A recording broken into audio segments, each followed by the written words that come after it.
going to get started. My name is Elizabeth Jean Brumfield. I'm the Distance Services Librarian for the university, and I'm head of the library here for the Northwest Houston Center. And this is the library assistant. My name is Michelle Gibson, and I am the library associate here for the Northwest Library. And if you didn't notice when you came in, if you're new to this facility, there is a library on the first floor. Yeah. Oh, and then if you have time, please go down and see the library, because we are right now the only library in the nation that has a special virtual sign language technology. And Lachelle is our expert at it. So if you want, she can demonstrate how it works. So if you get a chance, please go.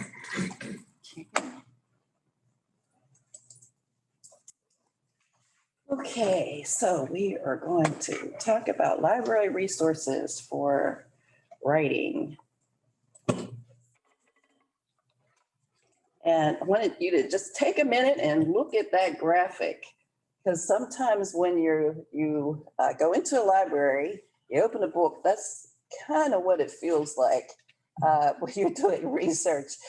Just scrambled words and letters, and writing is hard. Writing is hard, it takes time, and it requires sometimes motivation and sometimes assistance. So say, why libraries? Why am I here? Why is it important to use a library or librarians? And so I want you to remember three things that we can help you as librarians: reading, resources, and connections. So these are some of the things I'm going to talk about. So libraries go very well with writing. Reading is very important to a writer. The more you read, the better you write. Reading helps build strong vocabularies and strong writers. There's not a good writer who is not a good reader. And that's one thing that we have a lot of resources in as far as books and journals and magazines. And reading doesn't have to be just those things. There's things like maps, there's archives, there's all types of resources, print and digital, that libraries have. We have resources that assist with writing. We have access to databases for research. We have citation management tools, plagiarism detection, and all kinds of other resources. We also have, librarians have connections with publishers, authors, editors, database vendors, and conference presenters. And as we mentioned previously, libraries, getting your book in a library is very important if you want to, especially if you're making money off of it, you want to get it into a library. But also, if you, as far as legacy, I think someone mentioned having that legacy, getting it in the library where everyone can see it, and you're sharing your knowledge with people all over the world. And that's a legacy. I mean, you can say, this is the legacy that I left with from PV, that anybody in the world can see my book and see what my thoughts were on this particular subject. So that's a big thing.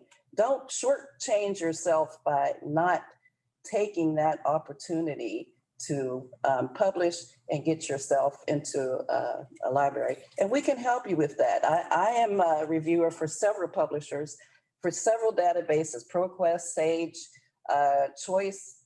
I'm reviewing 2 manuscripts right now for Library Journal, and it's on Black women librarians.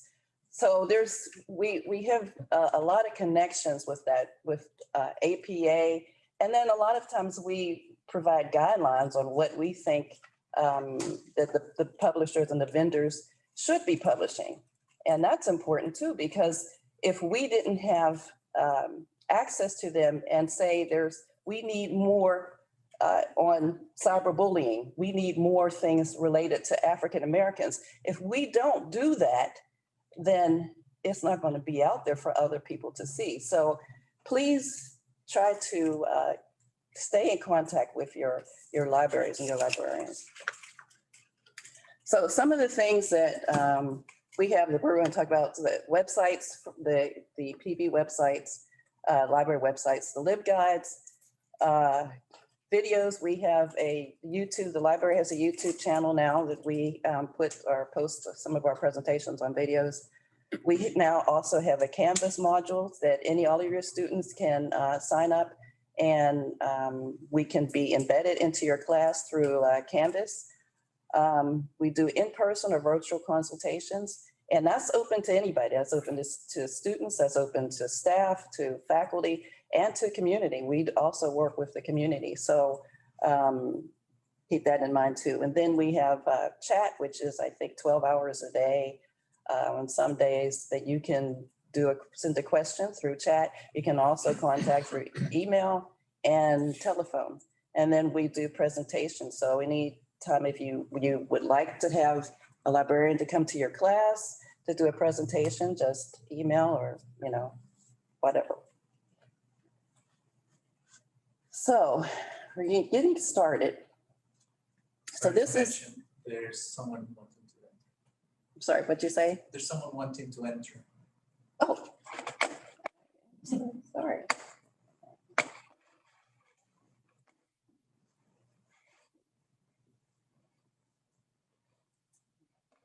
How do I do that? How do I get her? Oh, okay, I see, admit, I see it. I didn't see it before. Let me do this here.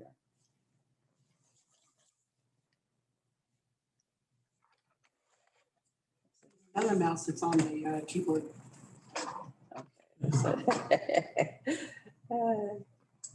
All right. Okay, good. Thank you for that.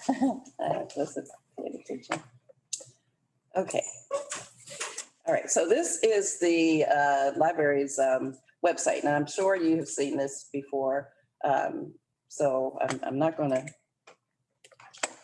use this right now. I'm going to go to the Northwest library. Oops, now I'm over here. Okay, so this is, if you go to the Northwest Houston Center, this is our website. And so it's pretty much has the same things that are on the main campus, but we just scaled it down a little bit so that students at the Northwest are more familiar with what is going on in the Northwest. So where you see where it says library guides, that's where you would go here to click on to get to library guides. And LibGuides, these are websites that the librarians create to condense information into one location. So if you go to the LibGuide, you will get everything that is related to that subject or that topic in that guide. So you may get videos, you can get links to other resources, links to books, and books that you can actually download straight from the LibGuide. So this is a good resource for students and for faculty to use. Get to that page. What did you click on to get to that page? I went to, let me go back here. If you go to the PV website and go to Northwest, if you go to the Northwest page, then where it says library guides, and just click on that. Okay. But there's another way, easier way you can do it. The PV's main page, just type in LibGuides and it'll bring you the list, that page. It will take you right to that page that had all of the LibGuides. And this is what that page looks like. And I think we have now 202 guides. And you can see from the numbers that it is used frequently. It's used not only because it is on the cloud, other libraries use it as well. And so sometimes we get requests from I've got requests from Canada, from all over, if they can use our LibGuide because it has the information that they like. When I did the Juneteenth LibGuide last year, we had 3,000 views in 6 days from all over the world. So this is a great resource. Okay, so these are some LibGuides that are specifically for, that I think can help as far as writing. And I think you did the APA, but I'm going to just click on this quickly.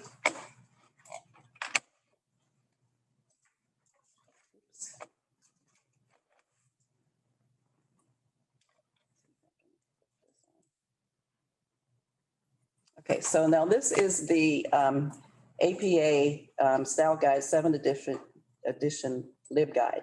And you'll see it has different links. Oh, it didn't go.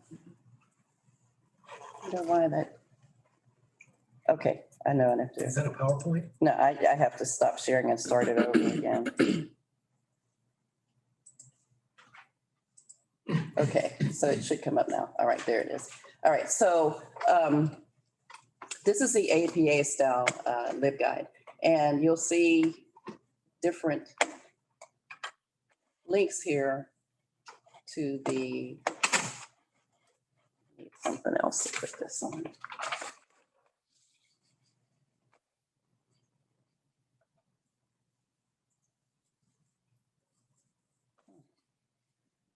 Okay, this is a little quirky.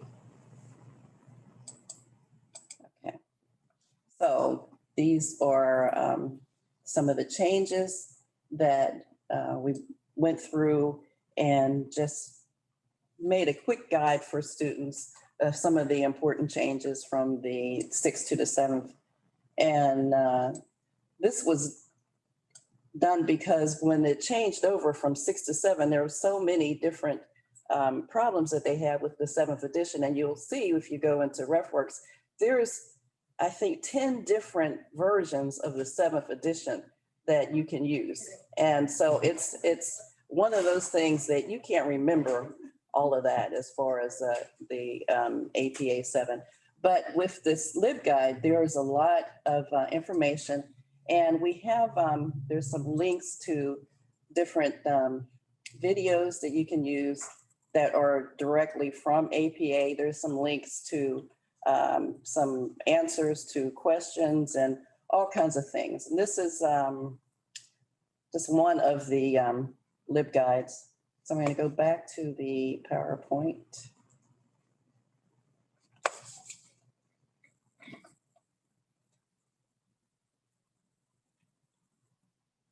That might be better to just do it this way.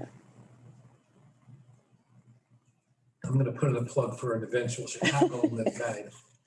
Oh, yeah, that's a good one because a lot of publishers use Chicago instead of the others.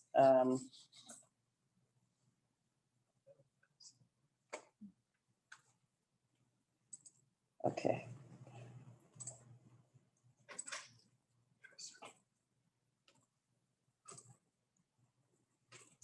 Okay, so I'm going back.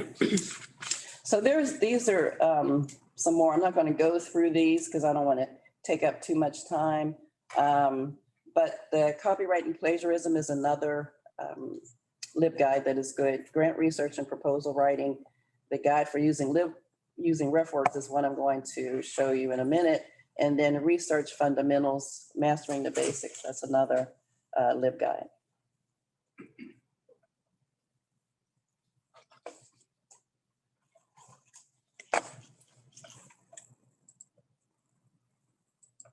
Okay, so what I wanted to talk about the most today is using Refworks. That's one of the questions that we get a lot, the citation management tool, Refworks. And if you've used it before, how many have used Refworks? Do you use the new one or the old one? It's been a while. I've been the old one.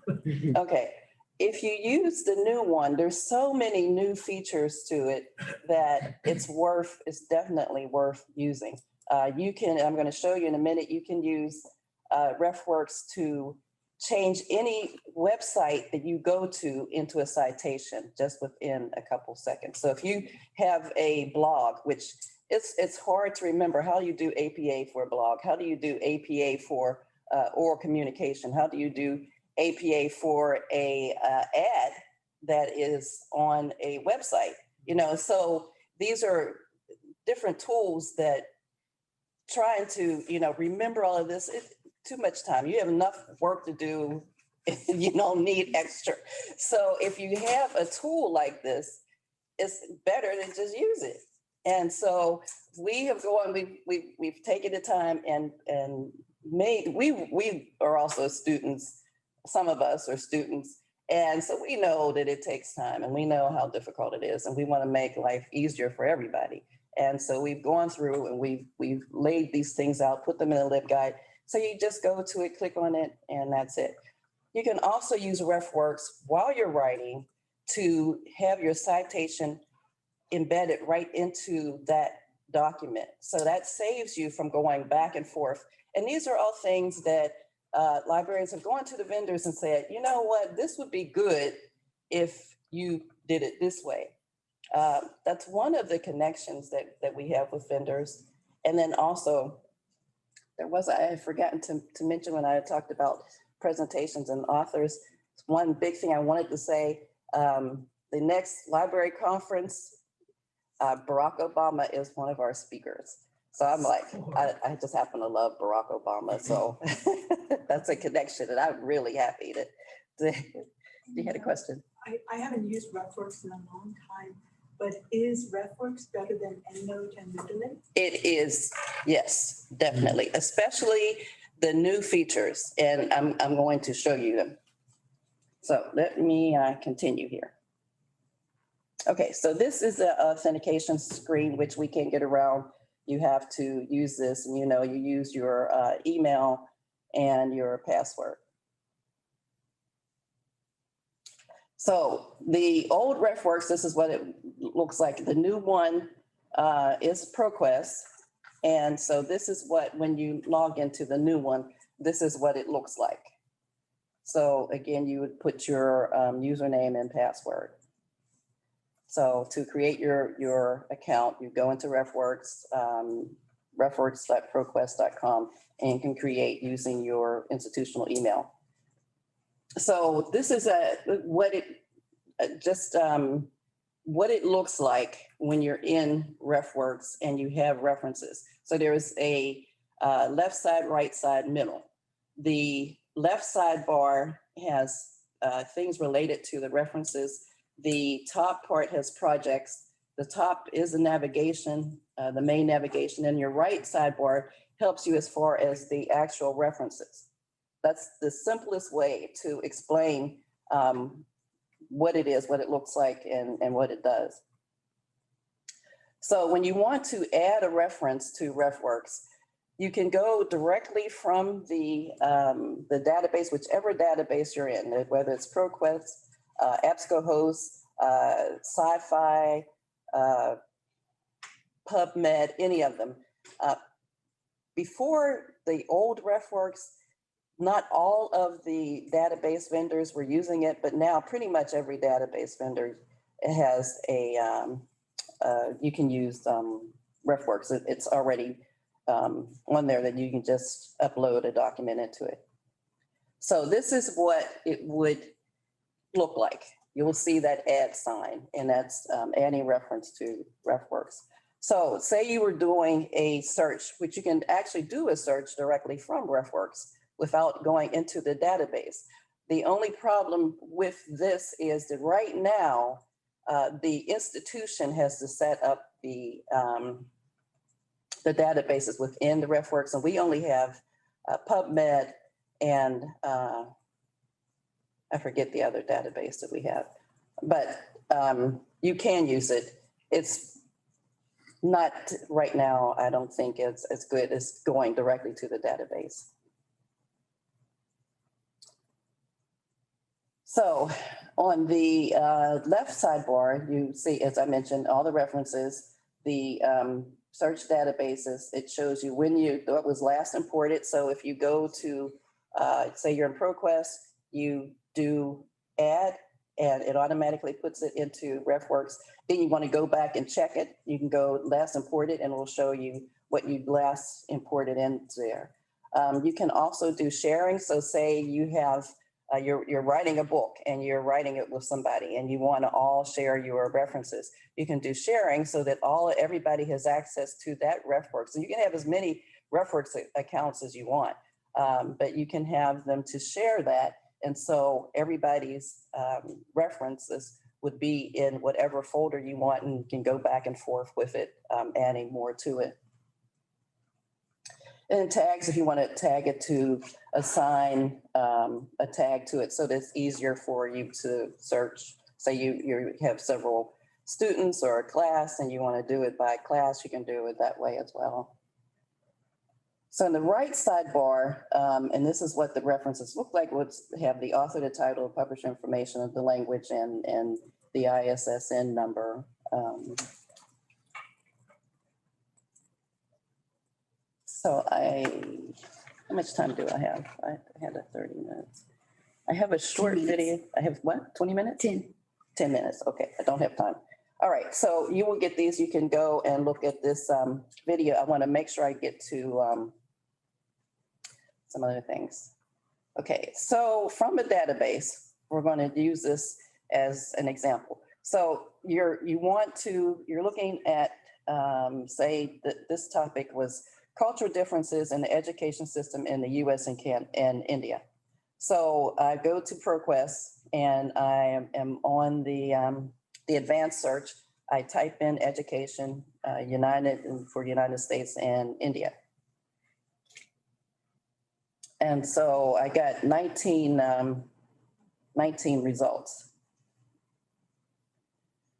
What I would do from that one result, you'll see at the top where it says save.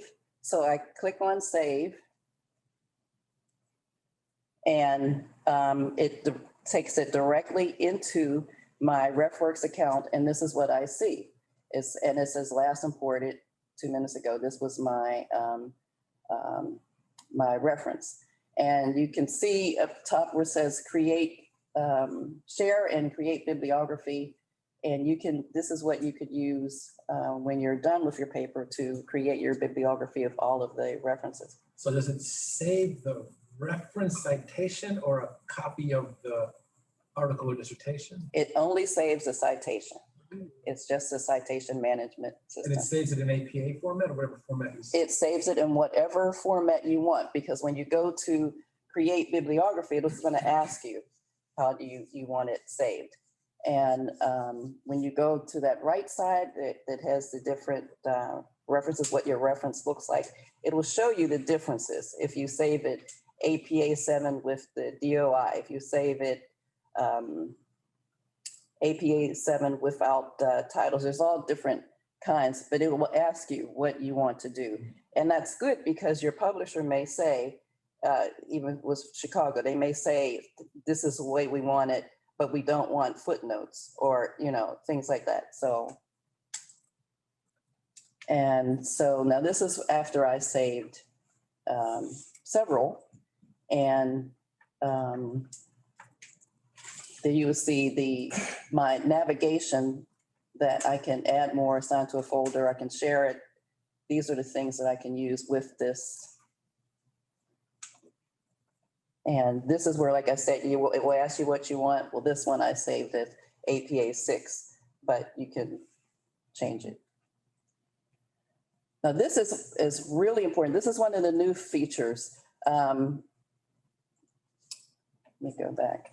Creating citations from websites. So what you want to do is, there's a little bit of work you have to do before you can save. And then once you do it once, you don't have to do it again. First, you want to set up Refworks on your browser. So you would go to, on your browser where you see bookmarks, and then you would, next to it, you would do an add-in, save to Refworks. So then after you have done that, so this is an article that the blog that I did for PV. This is from PV, and you've seen those the different articles that they have, and they're really, a lot of them are very educational and they're entertaining, and they're important for archives because this is stuff related to PV. But a lot of people forget about that, and once you change the website is gone, you have no way of going back to it. So you can save this. It is a website, even though it's a blog, and you can save it and have it as a citation. So this is one that I did. And so what it automatically does, which is really great, it creates its own abstract. And I mean, you don't have to put any of this in. It does all of that for you from the website. It says where it's at, the website. So that's PV home, the date of the post, the URL, and the author's last name. All of this is already done for you. You don't have to do anything once you have this added to your browser. And then this is what it looks like in Refworks. So if I wanted to, if I was writing something, even if I was just doing a bibliography for a resume or something, it's very easy. All I have to do is go create bibliography, and it has a whole list of everything. So this is a really, really good tool, which is why I encourage people to now use this Refworks. Could So- Refwork import the citation library from EndNote and Mendeley? I really don't hear well, so I'm sorry I Could didn't. Refwork import the library from EndNote and Mendeley, so you can merge it into? Yes, you can take your citations from other citation managements and put them into Refworks. And you can use, if you have an old Refworks, you can change that, put that into new Refworks. There's a way you can do that, and it doesn't take a long time. Thank you for, writing your paper. So this is how you want to add Refworks to Microsoft Word so that you don't have to go back and forth with your citations, adding them in. So you would go to Word, click Insert, and then you'll see where it says Add-ins. And all you have to do is to search Refworks Citation Manager, click it on, and it will insert it. So in your Word document, this is what your Word document would look like. It would have Refworks, and if you have to log into, of course, the catalog, into a ProQuest or whatever, EBSCOhost, any of them.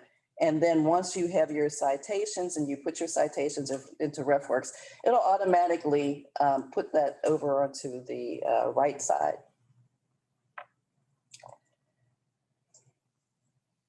So this is pretty much what it looks like. And I think that's it. What I can do, I can show you exactly, since we have, how much time do we have? 2 minutes. 2 minutes. Okay. Well, 2 minutes either to answer some questions or to show you what it looks like in Word. The Word, show you what it looks like in Word. Okay. Maybe because I'm a distracted student. I was trying to, because prior to me getting in the future, I had Refworks on the Microsoft Word, but whenever I tried to log back in, it said that I wasn't able to get it because of the because PV disabled the function to access the Office Store. So I don't know if that's the problem that other people might be having to add Refworks to Microsoft Word. Okay. I don't think I heard everything. I heard it's not working. It's not working. Part of it could be that when you got changed over, they changed the emails, that you no longer have that.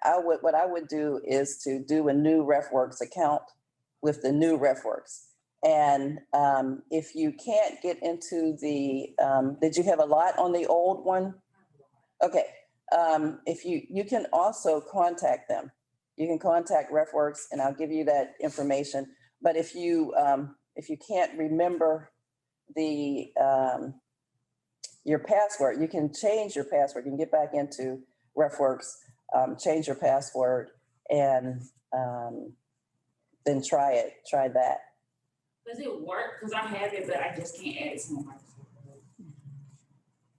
Microsoft. I would first do the new one and then try and change over.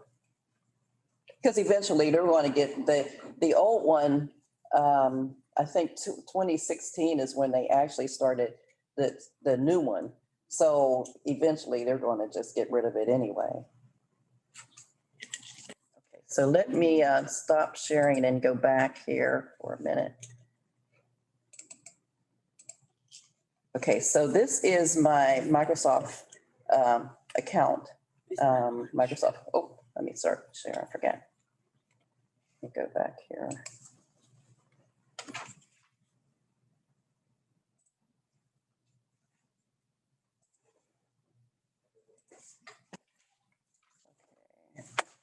I'm going to show you the website, show you how to do the, let's see, I can do.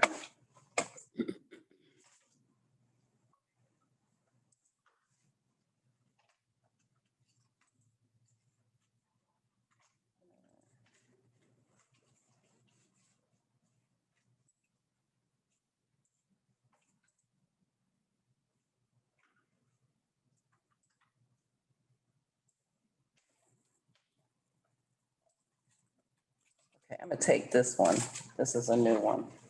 And let's see. You see where it has up here? Can you see that saved? Oh, let me share the screen again.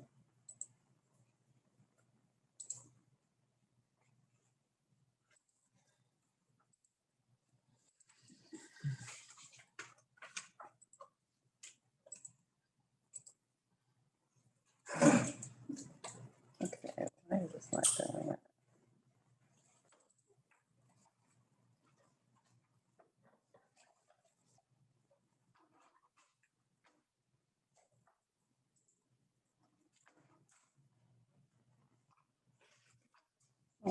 Something happened.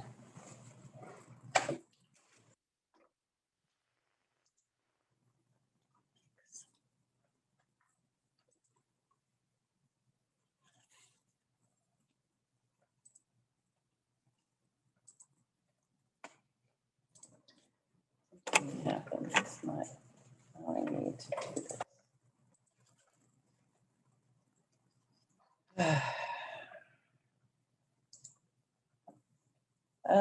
Something happened. I can't get here.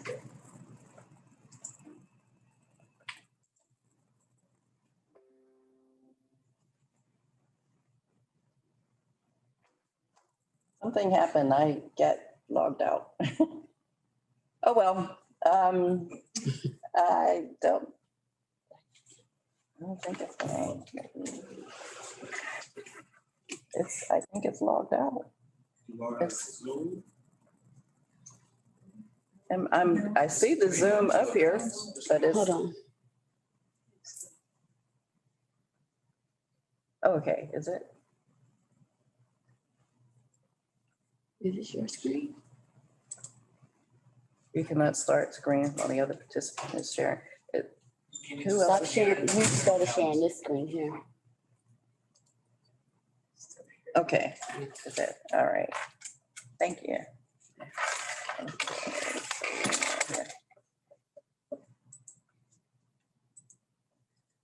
Okay, so I'm going to save this to Refworks. Now, this is just a regular website. This is a PV website. And so you see it put forum, blog discussion, academic title, academic advising services, the author, the website under student success, and see that it's created its own abstract. I mean, that is like in a second, you have your whole citation for a blog. And then I'm gonna go to Save to Refworks. And I don't have a folder. I'm just gonna say import. And so it's saved. So now I'm gonna view in Refworks. And there it is. That's how easy it is. And you can do that with any website. So when you're in Word. I'm sorry, what'd you say? And when you're in Word. Oh, you know what? Let me stop sharing and start it again. Share this again. I used it years ago. Oh, I forgot. Okay, there it is. So that's it in Refworks. So that was the citation from the PV blog. Right. In Word. Oh, in Word. Okay, I didn't add it to Word. So what I'd have to do, let me go to Word and I'm just gonna do, because it's gonna think that I have a sentence. So now I'm going to add insert. Oh, go to when it's in the Word document. You have to stop sharing your screen. Oh, again, I keep forgetting that stop sharing.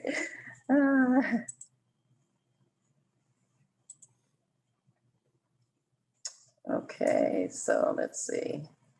My add-ins. Okay, Refworks.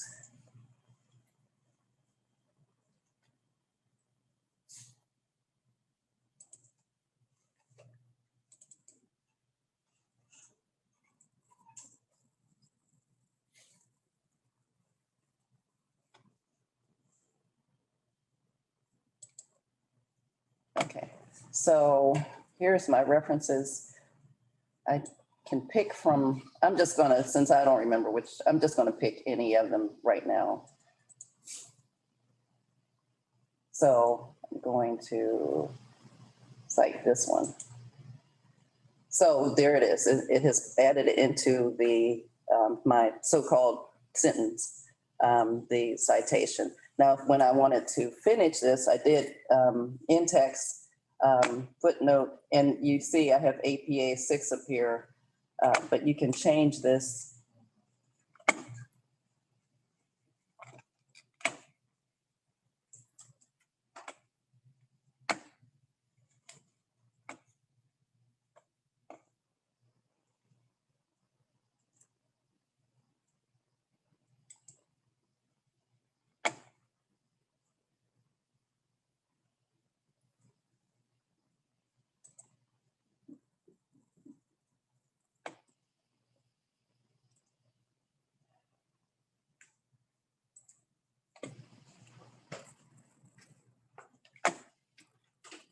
Okay.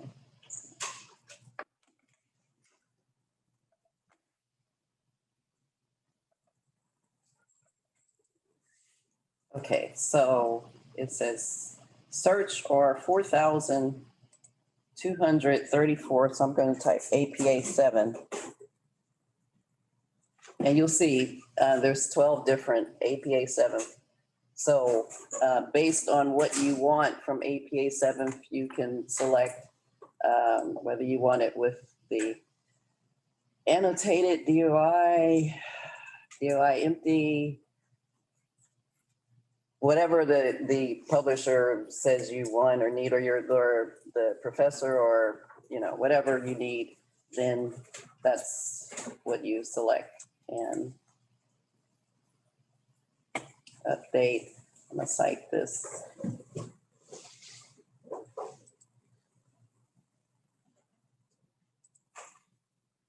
Okay, so now it did. That's the other citation. So that's pretty much it. Thank you for